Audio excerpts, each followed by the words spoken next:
I am joined by a guest that I'm excited to have. We were, chatting briefly before we got started about researching into his life, and I'll tell you, this is one multi-dimensional high performer, from an artist to even breakdancing, football, film, hosting TV shows, and author. And I'm most excited to talk about his book coming out April 26th. And we're going to get into that. I want to sort of give the viewers and the listeners a sense of what they're going to learn from that book. But I am joined by the Terry Crews. Sir, thank you for joining us today. Oh, thank you, Mike. Good to be here, man. Well, we posted on Instagram, hey, send your questions for Terry Crews. We had quite a few responses. But before we get to those in the book, Terry, you've lived one hell of a life, man. I mean, you faced challenges growing up, and then can we talk briefly about your childhood in Flint, Michigan, and how that shaped the foundation for you to step into all these different industries and be a top performer? I'm going to hit this real fast because it's you know I it's a long story, but I'm going to try to be succinct, man. Growing up in Flint at the time when I was a kid, Flint was it was Palo Alto. It was General Motors was the number one corporation in the world. People were making lots of money. People were getting homes and cars, and life was really, really good. And then it stopped. And when I say stopped, it was like a brake was hit on the freeway. We were going 60, 70 miles an hour, and all of a sudden we were spinning out. The gas crisis started in the 80s, and I was born in 68. So right around the time I was 11, 12 years old, stuff started to change. I mean, when I was growing up, there used to be like smoke pillars all over the city, and what was happening is the factories and people were burning foreign cars. It was intense. A lot of people don't remember this stuff, but I grew up with it. If you had the nerve to bring a Toyota into the city limits, it would get burned. And people be standing around it and throwing books on and throwing fuel to the fire in effigy to because they were like foreign cars will never make it over here, and then people were really angry about the factories started to close. And what was happening is they went straight from the factory. A lot of people went from factory into drugs because that was also the same time as the crack epidemic. A lot of people know about opioids, but in the 80s, the crack epidemic was horrifying, man. And the city basically turned. It was like The Walking Dead. Friends that I knew were immediately hooked on drugs and strung out, and people were unemployed, and people were leaving, and it was flight, and whole neighborhoods were gutted. I was in this thing like, oh my God, how do I survive? And there I am, about 12 years old, like, how the hell am I going to make it? So it's the thing. I knew I had to get out. The whole plan was like, man, get out of here because it's getting crazy. I mean, you got to understand, like every Friday night, there was, Flint was the murder capital of the U.S. per You're capita kidding me. for years, per capita, mind you.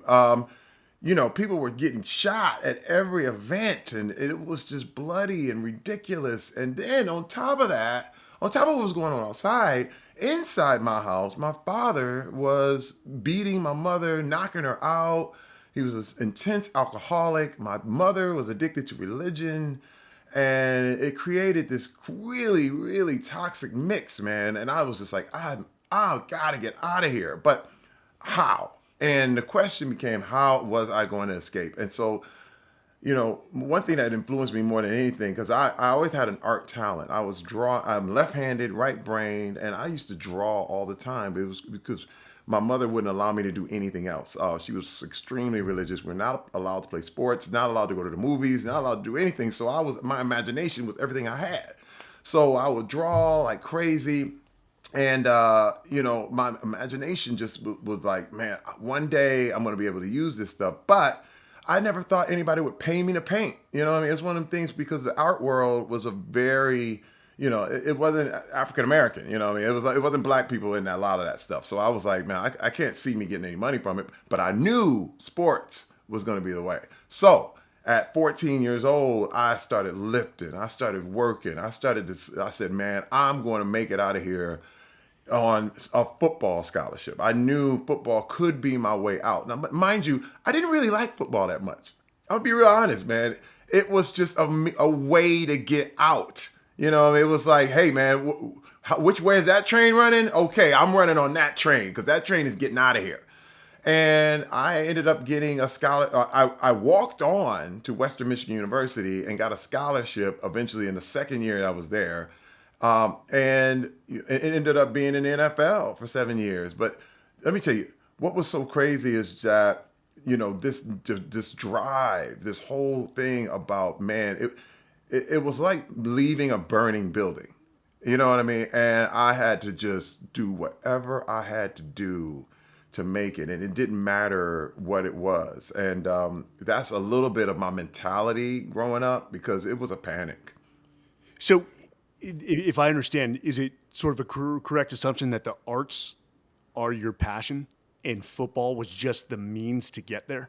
Yeah, exactly. And let me tell you, what was crazy though is that I didn't believe in myself in that because it was wild because I knew I had a talent, but I had one teacher who truly, truly believed in me. It's a guy named Mr. Eichelberg, and he filled out all the applications and did everything for me to get a scholarship to, first of all, it was Interlochen Arts Academy, which was this amazing school where Larry Page, who was the founder of Google, went to Interlochen. Okay, so I'm trying to tell Yes. you, it was the best people in the world went to Interlochen. All right, and there I was, this little black kid from Flint, Michigan, one of the few black people in the whole place, and I was like, oh my god, like I had never been in a world that was my world was all black, and it was all kind of hood and the whole thing, and to be exposed to this kind of thing, it opened my eyes in a lot of ways. And what was wild is that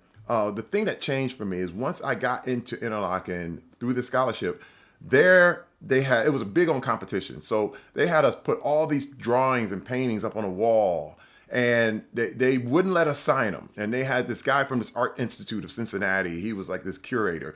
And he came by and he was like, which one is the best, which is the best drawing in this room on this wall, and he went straight over to mine. He said this one, and then we were only allowed to put two on the wall. And he said, so what's the second best? And he went all the way across the other room and said that one. And that's when I knew. I said, wait a minute, I'm good enough to compete and be here with the best in the world. And it blew my mind. It opened my mind to a whole new world that I knew that I hadn't even exposed.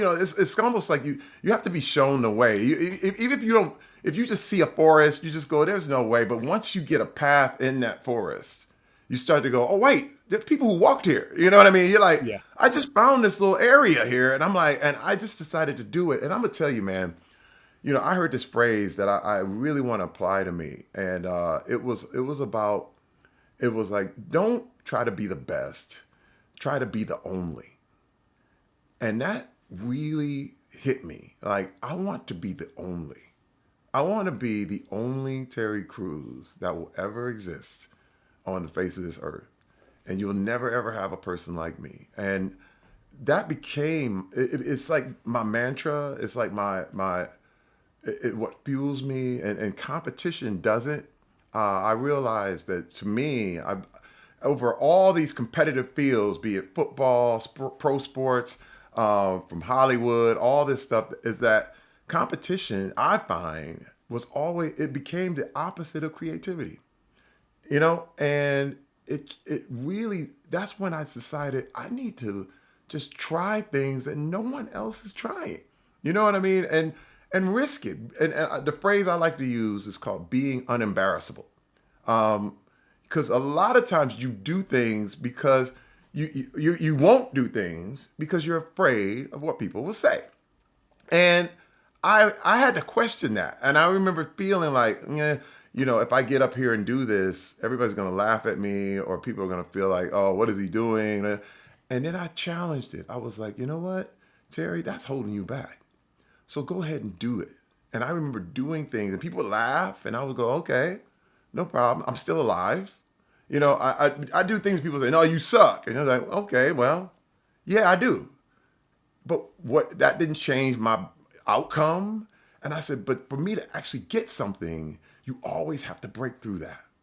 And so I decided to just try everything I wanted to do. Everything. And I mean everything. Like when I started out in Hollywood, the whole thing was you're gonna be this big badass. Everybody was like, you gotta be, you muscular, you can be this Yeah. badass guy. Yeah. My first movie was a Schwarzenegger movie, you know what I mean? And I was in the sixth day and I was just Yes. heavy and the whole thing. But I wanted to be funny. I wanted to be funny. And people were like, hey man, you can't be muscular and funny. It doesn't work. Like there were so many people who told me that you need to be like this guy and you need to be like that guy and you need to do an action film and all that stuff. And so what I would do is in small roles, I would sneak in comedy and they were like, hey, wait, we're keeping that. Wait a minute, can you do that again? And I remember being on Malibu's Most Wanted and getting this, and I would Yeah. do things, and they were like, "Wait a minute, you come to the front, yeah, Yeah. you," and it was always like that. And I said, "Man," and I started, and Ice Cube gave me my first shot in Friday After Next, Yes. and I was like this comedic heavy, but it was crazy.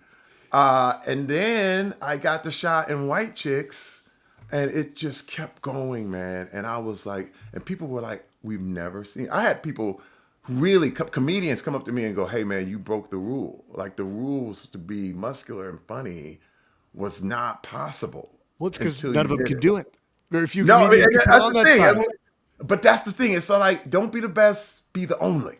And Old Spice and all this stuff, man. 10 years of Old Spice commercials. You look back, and I was like, man, I love being in this space, man, and I get an endorphin rush, Yeah. just challenging all these taboos and things that people say you're not supposed to do and this and that because I grew up in a world where you weren't supposed to do anything. You know what I mean? That religious thing where it was like, Yeah. you can't do that, you can't do that, you can't. It was all can't. And I was like, well, what can we do? And once I started challenging these things, and I go into it in depth in my book about a lot of the restrictions that were placed on me, first as a black man, then as a man, then as a big man, and as a muscular man, and as a sportsman. I mean, it's all these cultures that started to intersect, and they all had preconceived notions of the things I was supposed to do and be. And I said, why? But why? Well, And I Terry, started to challenge it all. looking, I mean, even going back into your history and looking at the Western Michigan University football pictures, man, you would never guess that guy. And I've got to ask what your caloric intake was on a daily basis, man. You must have been just eating and lifting and working out, but Yeah. we would have never guessed that guy had such a passion and the actual talent to be an artist. Let's be honest, people judge books by their cover. I think Right. it's human nature. And Right. though 99% of the time we're often wrong unless you go back and dive into that person's history to understand why they have the perceptions they have based off the experiences which are different than ours. But I want to hit two things before we get into to the book. And actually I think this does pertain to the book because you've shown an authenticity that we don't always get out of Hollywood actors. And in a lot of ways, you've went against the grain, not only with the BLM movement, but the Me Too and breaking the silence. Nobody would have thought that Terry Crews, what are you, 6'2", 240, about 235? I'm about 235 right now. I'm light. Always be careful when you're judging people's weights, especially women. But I mean, that took courage. And I mean, you took the brunt end of some criticism, but as you said earlier, man, there's always going to be people in the stands that criticize you. What drove you to break your silence for both your perception of how the BLM was being run as well as the Me Too? Well, first of all, you know, in regards to BLM, for me, any movement that doesn't begin with reconciliation is a mistake. It's just that simple. Because if we're not talking about reconciliation, either through men and women, black and white, Republican, Democrat, what we're doing is postponing a war. Yeah. And if you take your ball and go home, and I take my ball and go home, what happens is you come back with a bat. And then you take your bat and go home and you come back with a gun. And these things tend to escalate. They don't, unless reconciliation is the first movement. I saw nothing but postponement of a greater war. And I said, wait a minute, man. And this is my analogy for real. You know, it's kind of like you and me. Okay, you have a side of the house, and your side of the house has the kitchen, and you're like, "Hey, man, I'm on my kitchen. I'm good, but I got the side of the house that has the bathroom." And I'm like, "Well, but we're good, and we got our thing, and we don't need you, and we don't need you." But sooner or later, I have to eat, and I have to use your kitchen, Yeah. and sooner or later, you're gonna have to use the bathroom, and you have to get clean, and you got to come over to my side. And this is what reconciliation is. It doesn't mean we agree. It means we work things out. This is where nuance is. It's not you're the demon and he's the demon and everybody's bad and they're bad. And wait a minute, this is a world. We all have to learn how to live together. And I saw where people were willingly creating segregation. We're willingly saying, nope, we don't need y'all. And I'm like, hey, man, I decide that I am going to unify with good people, no matter what race, color, ideology, creed. I am going to unite with good people, and I'm going to die on this hill. And I got a lot of flack for that, man. I got a lot of flack, and I mean bad, because there were people who were saying that it was antithetical to the movement. Yeah. And I thought, no, it's not. It's actually Because what it needs to be what based you're on. doing, what you're doing is creating a war. Yeah. And I didn't want that. And I saw the future. It's like a bird's eye view. You see the end, and you're like, so how is this going to end up? You know what I mean? So, and in regards to Me Too, for What, me, let me oh, ask you go ahead. this. Why do Yes. you think we're at a point where there's no civility to have those conversations where even say, hey, probably right off, let's agree to disagree. We're probably not going to see eye to eye, but let me hear your viewpoint and why you believe what you believe, and let me give you mine, and I'll explain why I believe. Why can't we have those conversations? Let me add to this. It's almost like we don't see black, white, yellow, tan anymore. It's like we only see red and blue. Oh, that guy's a Republican or that guy's a Democrat.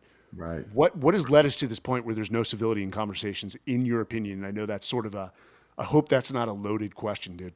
No, it's not. It's not. I think that when you're talking about algorithms that make people argue, you're also talking about the media.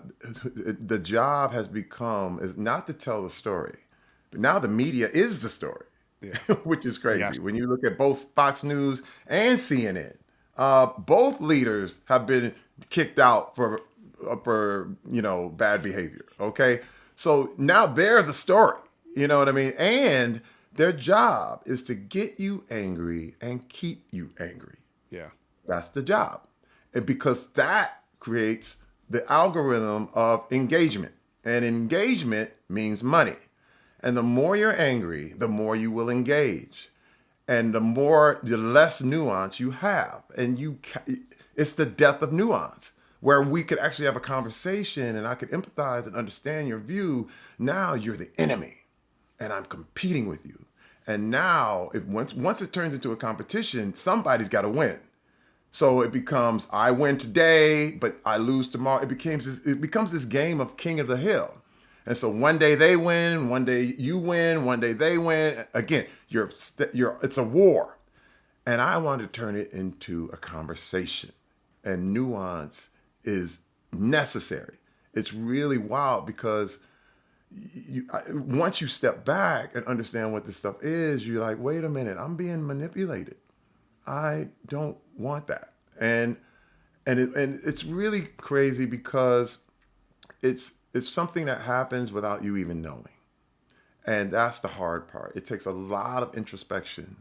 And one thing that I've been really, really practicing is how I feel and what I can control and what I can't. And what I really started to realize is that I was even getting manipulated in the middle of all this, where people get you to respond and you feel defensive and this kind of thing, and you just go, wait a minute, why am I even? This is something that you know I shouldn't even be involved with, but you don't know that you're being manipulated, and it's just the nature of what this Yeah. world is right now and social media and the way things go. And I'm telling you, man, listen, I have this. I'm in the media. I am a member of the entertainment community, and when it all becomes entertainment, it can be dangerous because you need real facts, and now no one knows what's real. We need more common sense, logical voices such as yours to bring that civility back to the conversations and figure this out. And when somebody is king of the hill one day, and then the other party is the king of the hill the next, everyone's losing in that scenario. And I think you'd probably agree eye to eye. It's amazing what we can do when we work as a team, That's right. regardless if you have different viewpoints. But let's dive into this book because one, your memoirs, the manhood, how to be a better man or just live with one. You got vulnerable, and it sounds Yeah. like you said to hell with it. I'm going to get more vulnerable because I Yeah. have a message that one. I mean, from what I hear and what I've seen in the book, because I got an early copy of the manuscript, which I will not release. Uh, and you talk a lot about a lot of the obstacles in your life with humility for the good of men like us. Give me the guts of why you wrote this book and what you want the readers to take away from it. When I went into therapy, because I had developed an addiction to pornography, and a lot of people, surprisingly, there's a lot of people who told me that that's impossible. That's not. It's a figment of your imagination. You're wired with chemicals. You can't be addicted to pornography. But let me tell you something. When day turned into night and I couldn't stop watching, I had a problem. Like when I told myself I wasn't going to do it again, and I did it again, I said, "Man, I can't stop. Um, I need I need help." And my wife was about to leave me. And this is another thing why I chose to be vulnerable because this is the mistake. The mistake is that most men feel like we're alone. You feel like you're the only one. You feel like, man, they've got it together. Hey, Terry Crews is on TV. He's got it together. But me, oh, I'm a lost cause. Yeah. This is the truth. And the reason I had to be vulnerable, because then people could read it and go, wait a minute. He was in the same spot I am in. First of all, I got to tell you this, man. I mean, all the things I'm talking against right now, I was. Okay. So I would have been the first guy that would have been slamming people and doing all this stuff and talking junk about anybody. And because it was part of the culture. Like I said, I'm in this intersection of cultures. And when you're talking about, men, we live life as if we were in a revenge movie. Okay.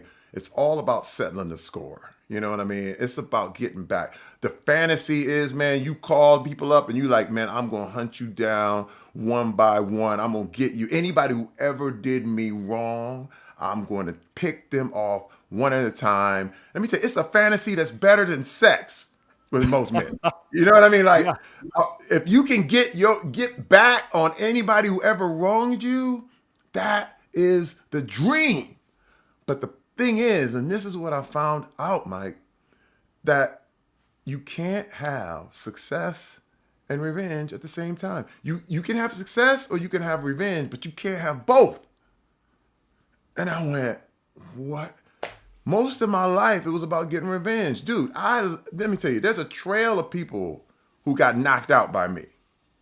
I believe I it. start the book with a guy I put on my head. To put on his head, pow, in the concrete in front of 1,000 people on a busy street while everybody was Christmas shopping. And this guy, I felt disrespecting my wife. I picked him up and put him on his head. And the police came and the whole thing. And my wife was like, "What are you doing?" And I realized I could have lost it all. How many? I can't even count. There are people who've been knocked out by Terry Crews. That's for real. But I had learned this. You're talking about growing up in Flint with the gangs and the drug dealers, and you learn, man, it's kill or be killed. You know what I'm saying? And then you get to the NFL and it's still kill or be killed. You know, and then you get into all these other worlds and it's like, hey man, it's either you or me and it's gonna be you today. But then I realized, wait a minute. There's a higher way. There's a higher way. There's a way that doesn't make me a statistic. There's a way where I don't have to compete with that. I can get into a whole nother place. And dude, once I found that out, because it's kind of hidden, you feel like there's no mistake. I'm gonna tell you this. As a black man, the common knowledge is that if anybody calls you nigger, that you knock them out.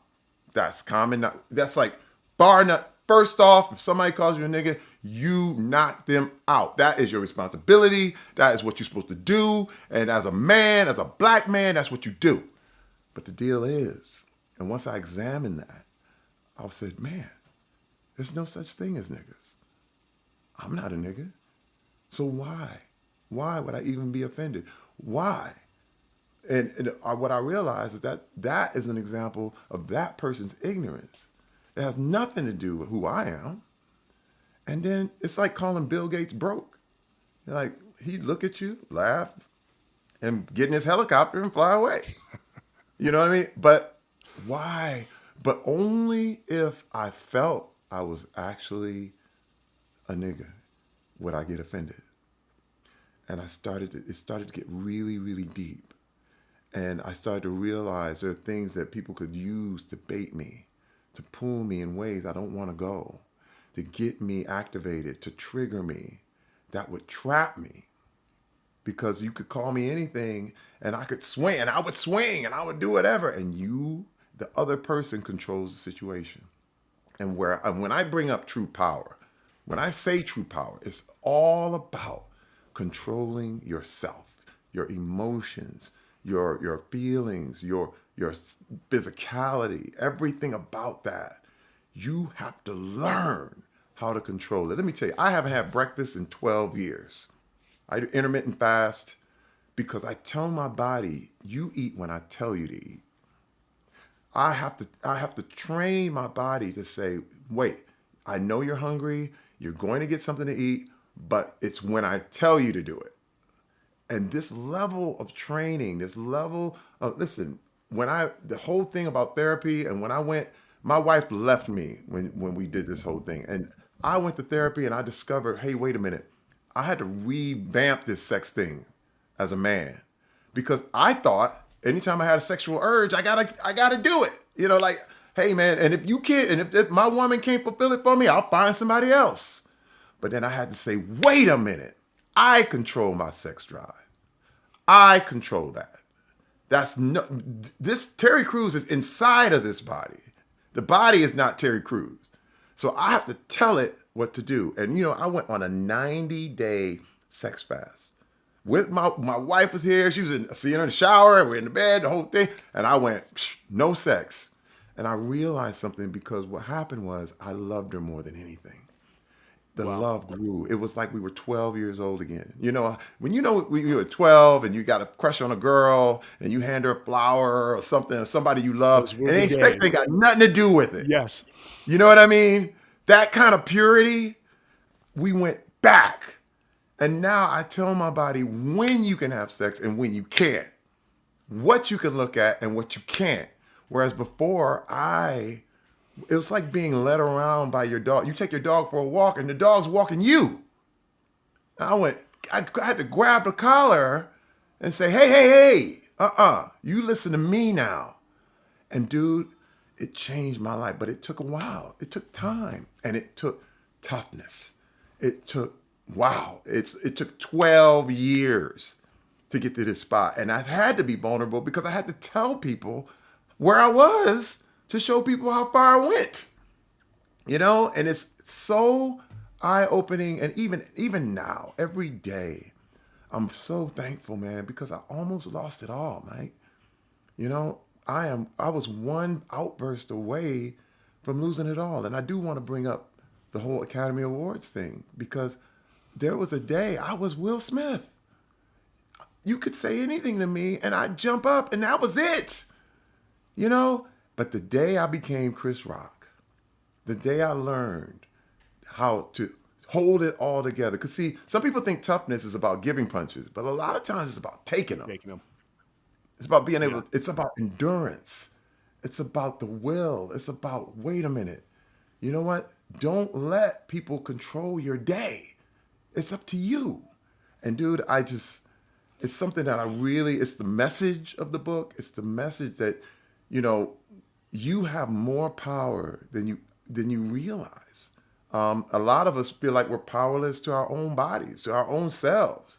But it takes training and you can do it. You can. It's amazing. Discipline, namely self-discipline, is an Yes. attribute that can be grown. And it sounds like Yes. you've learned that over your life as you've matured, and something that we're all working on. And I know self-discipline is a attribute across the nation that is in a deficit right now amongst men, especially with the obesity sort of statistics in the United States as it comes down to discipline. And you said it with intermittent fasting. Well, Terry, I know your time is valuable, and I do want to tell the listeners where they can pick up Tough. But before we do, we have a little tradition here. It's sort of a mad minute. We ask two questions. First one Okay. is, how is Terry Crews gonna measure if he lived life well? Ooh, wow. Yeah, it's a stumper, man. I'm gonna tell you this right now. By how many people I've served. Let me tell you, that's the only metric that I go off. I to be a leader, you have to serve the most people. I am servant of the most people. For me to be considered a dad and a husband, I have to serve my family. You know what I mean? That's a whole different mindset than owning your family, which is what I used to do. And once I flipped into the mode of I am your servant, like wherever you want to go, whatever your goal is, it is my job to help you get there. From my daughters to my son to my wife, what do you want in life? It is Terry Cruz's mission to make sure you get there and do everything in my power that you get what you want. Dude, and let me tell you, joy comes from that. Happiness comes from that. Being a man, you like, wow. Let me tell you, my son is on TV now. He's living his dream.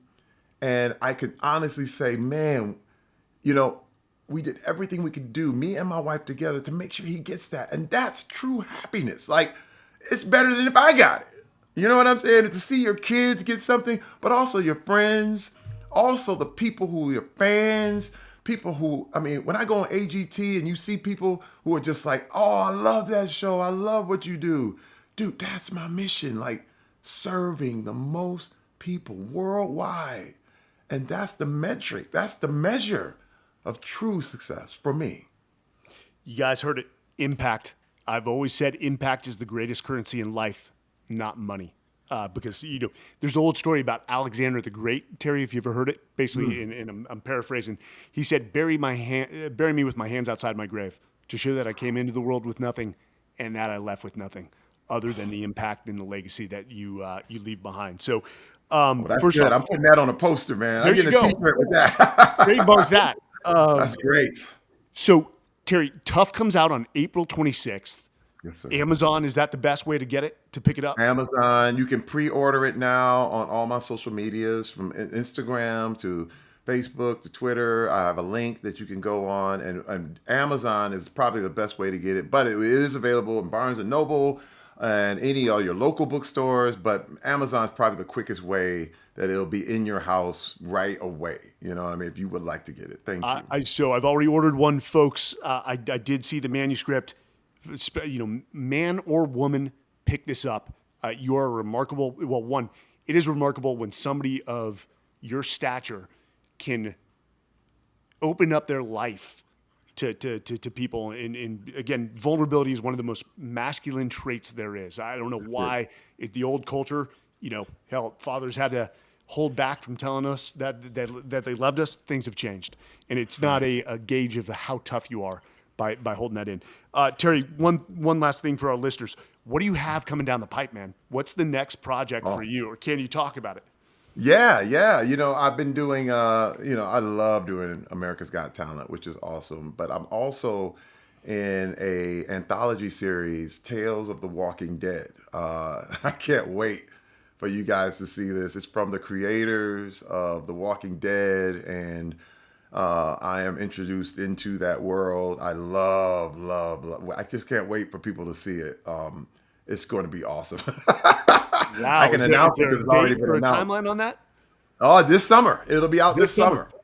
This Okay. summer. So, and I got a few surprises that I cannot talk about. That once it happens, I can do it, but it's big, like big stuff, man. Hey, man, I'm living what I call free play land. You know what I mean? It's like I'm doing more than I could ever ask or think. I mean, from designing furniture to, just doing all this, writing books and art and this whole thing and acting. I mean, we just finished 8 seasons on Brooklyn Nine-Nine. I'm just so Yes. proud of I mean, who gets that? Who gets that? This is where I am the most grateful man in Hollywood. It's impossible to separate me from the gratitude that I have. And I'm thankful to be here and to be able to talk to you and to be able to share my life with men and let them know they're not alone. And, I'm with you, man. I'm with you. You're my brothers. Terry, we cannot thank you enough. Thank you for joining us. And we're going to have to get that book signed by you somehow, some way. So I'll I be on the got hunt. you. All I right. got you. Well, folks, that's it. Terry Crews. Thank you, We'll be Mike. back next time. All right. Out here.